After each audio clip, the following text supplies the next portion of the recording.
Think of someone who irritates you, not mildly annoys you, genuinely gets under your skin. The person at work who takes all the credit, the friend who makes everything about themselves, the stranger on the internet who's so arrogant it's almost fascinating. Hold that person in mind. Now here's the question that's going to make you uncomfortable. What if the intensity of your reaction, the specific flavor of your irritation, says almost nothing about them and almost everything about you? This is projection, not in the casual sense. You're projecting as an insult, in the precise psychological sense. And once you understand how it works, you'll never judge anyone the same way again. The shadow, by definition, is the part of you that you can't see directly. It's unconscious. That's the whole point. If you could see it clearly, it wouldn't be your shadow.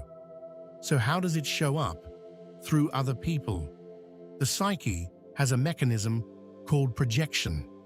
When a quality, an emotion, a trait, a behavior is buried deep enough in the unconscious, it gets projected outward onto the people around you. You can't see it in yourself, so you see it out there instead. Think of it like a projector. The film is inside the machine, inside you. But what you see is on the screen, on other people. The image feels like it belongs to the screen. It never occurs to you that you're carrying the source. This is why certain people trigger reactions that are disproportionate. If someone's arrogance genuinely bothers you, it's not just that they're arrogant. Plenty of arrogant people pass through your life without registering. The ones who get under your skin do so because the trait they're displaying connects to something inside you that's been sealed off. There are two kinds of projection, and most people only know about one. The first is negative projection, when you see a quality you've repressed in yourself, and it shows up as contempt or irritation in others. The person who infuriates you with their laziness might be carrying something you've never let yourself rest. The one whose neediness you can't stand might be carrying a need for connection you've cut off in yourself. The second is positive projection, when you put someone on a pedestal, when you're irrationally drawn to someone, when they seem to have some quality that you can barely name but feel intensely. That magnetism is usually projection too. What you're seeing in them is something you carry in yourself but haven't claimed yet. The unlived part of you, walking around in someone else's body. The hook is the same in both cases. The disproportionate intensity, the feeling that this person matters more than they logically should. Whether you're fascinated by them or infuriated by them. That charge is the signal. Wherever you feel that charge, projection is likely at work. There's a practical method for this. Take the person who's triggering you and list specifically what it is about them that bothers you.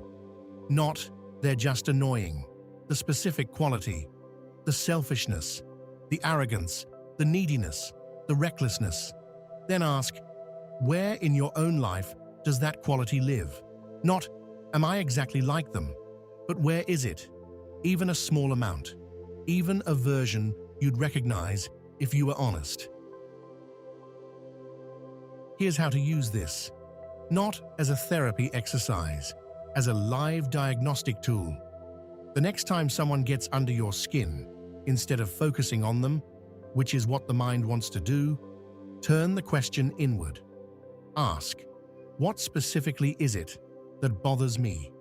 Name the trait as precisely as you can.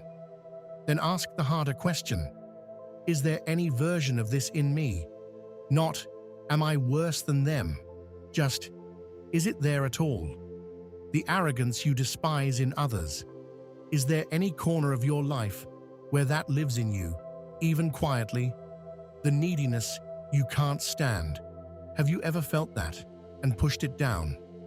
Most of the time, If you're honest, you'll find it. Not in the same form, not with the same intensity, but somewhere. And in that recognition is something extraordinary. The charge disappears. The irritation doesn't dissolve because you've fixed anything. It dissolves because you've stopped needing them to carry what belongs to you. This is what it means when projection is withdrawn. You don't fight it. You pull it back. You take ownership of the quality, whatever it is. And suddenly, the other person is just a person again. There's a flip side to this that almost nobody talks about. Not all the qualities you see in others are projections. Some people really are arrogant. Some really are selfish. The point isn't to excuse everyone's behavior by turning it into a mirror. It's to distinguish between the people who genuinely bother you and the ones who trigger a disproportionate reaction. The marker is always the intensity. A mild dislike of someone who behaves badly. That's normal. A recurring, consuming irritation that you carry home with you, that you replay, that still bothers you 3 days later. That's projection. The extra charge is the signal, and the positive version matters just as much.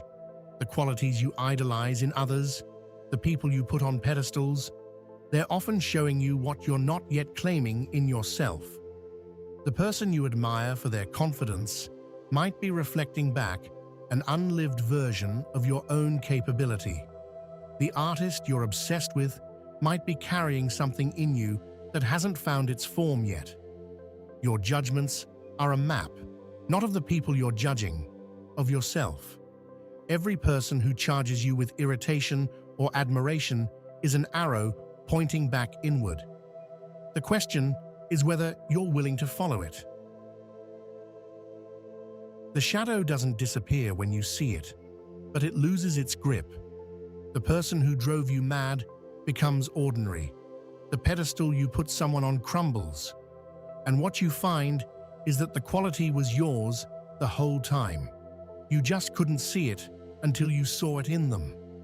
Every strong judgment is an invitation. Most people walk past it. The ones who stop, turn inward, and ask the honest question. Those are the ones who actually change. Next week, we stay in the shadow, but instead of looking at how it appears in others, we look at how it runs your life from the inside. The patterns you repeat, the choices you can't explain, the things you keep doing even when you know better. This is the depth work.